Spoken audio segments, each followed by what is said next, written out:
Hello and welcome guys and girls to a new episode. Today I'm going to take you through a very nice route in the middle of the wilderness of the Swiss Alps. So we're riding back from BERN, Bernese Oberland, to southern part of the country, heading west. Lateral winds are about 15 miles per hour, which is a bit terrible, so it feels a lot on the motorcycle, especially if you're carrying a very big backpack like I'm doing, and you have very broad shoulders, which acts as a sailwind. Right now we are passing the nicest mountains in Bern, which are one of the most beautiful mountains. There are a few of them, such as the Eiger, Jungfrau and others. Going through Interlaken and Grindelwald, later passing through Lauterbrunnen, checking out the waterfalls and all the nice areas in this part of the country, which has one of the most waterfalls in the world and the most beautiful landscapes ever. It's about 30 kilometers or 35 kilometers from Bern, heading down from THUN. Bern, you pass THUN and then you go down later, passing by the Bernese Oberland, which is Interlaken, and then you get to all the nice beautiful villages. Look at the lakes. Unbelievable nature. In case you haven't watched the previous videos, please check out the channel and go back and watch the other videos. It takes you through the whole country and shows you around the camping, motorcycle camping, vans, aviation, fitness and more. So getting to this point, on my way to come to this part of the country, I had to go through several blizzards and storms and unbelievable treacherous mountains. So if you haven't watched that, check out other episodes and you will see very exciting videos. So lots of roadside work, that's why speed limit is capped very low. We're riding our way towards Bern and then heading down south and then turning west. So stay tuned and watch the scenery if you like it. And before you do that, please like, share and subscribe. It helps me a lot.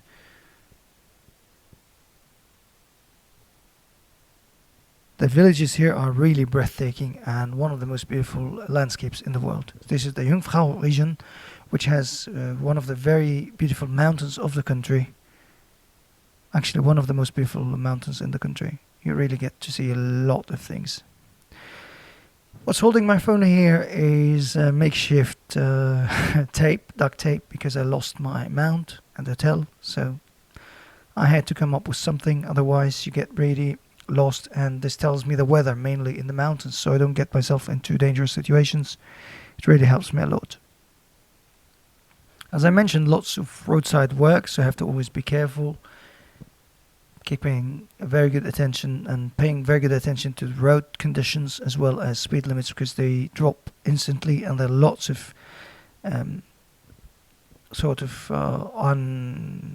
unnatural hurdles, so you get surprised a bit. I hope you're enjoying this episode. If you are, you really have got endless nature and very beautiful scenes to look at. You get to struggle. You wouldn't know when to turn off the recording or the camera because every scene is more beautiful than the other. So you get unbelievable scenery. The only restriction and challenge you've got is the limited storage capacity in your memory cards. Otherwise I would have shown you extraordinary stuff. If I tell you how many times my batteries ran out, as well as storage space on the cameras, I carry 4 cameras and lots of equipment, and still doesn't help me much. Because in different conditions and different temperatures, batteries lose the charging. That's one thing of the lithium-ion thing. Because at the sea level, it's like 30 degrees, 28 degrees. Once you get to the top of the mountain, it drops to -5 or -10, and it becomes unbelievable.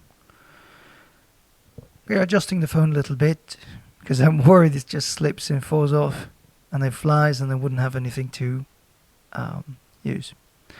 Now we're turning right towards one of the most beautiful areas, which is another lots of very beautiful houses on top of the mountain, which are an absolute fortune. And a surprising fact for you guys, Switzerland and Germany has the lowest ownership rate on houses. They don't buy houses. They invest their money in a fourth pillar, which is a tax-free pillar. It's a tax sort of thing where you can invest your money and get them without paying net gains. Right, if you haven't seen real hardcore cyclists, you haven't seen Swiss people. Swiss people are one of the most resilient, strong cycling people in the world, as well as hiking. They would hike like for 4 or 5 hours.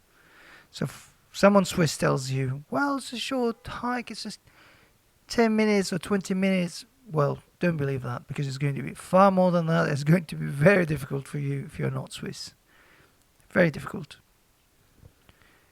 Right, so now we're turning to our camp,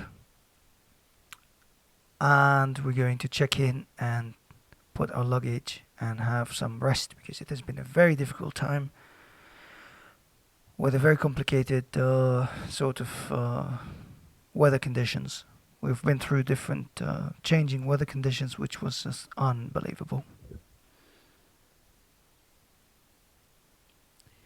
Camping here, if you have a membership, is not that expensive, so you get to pay about maybe $50-60 a day, which is very cheap for Switzerland. Of course, Switzerland, everything is very expensive here. So for these prices and this sort of view, it's really nothing. Absolutely nothing. It's usually far more expensive. A hotel would be easily $500-600. If you've liked this video, please share, like and subscribe, and I'll give you more information on the next video, how to camp and set up your sort of Swiss trip at the most affordable rate. Open pockets, straps. Yesterday I suffered a lot with this helmet.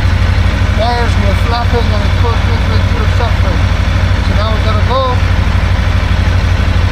put on the glove,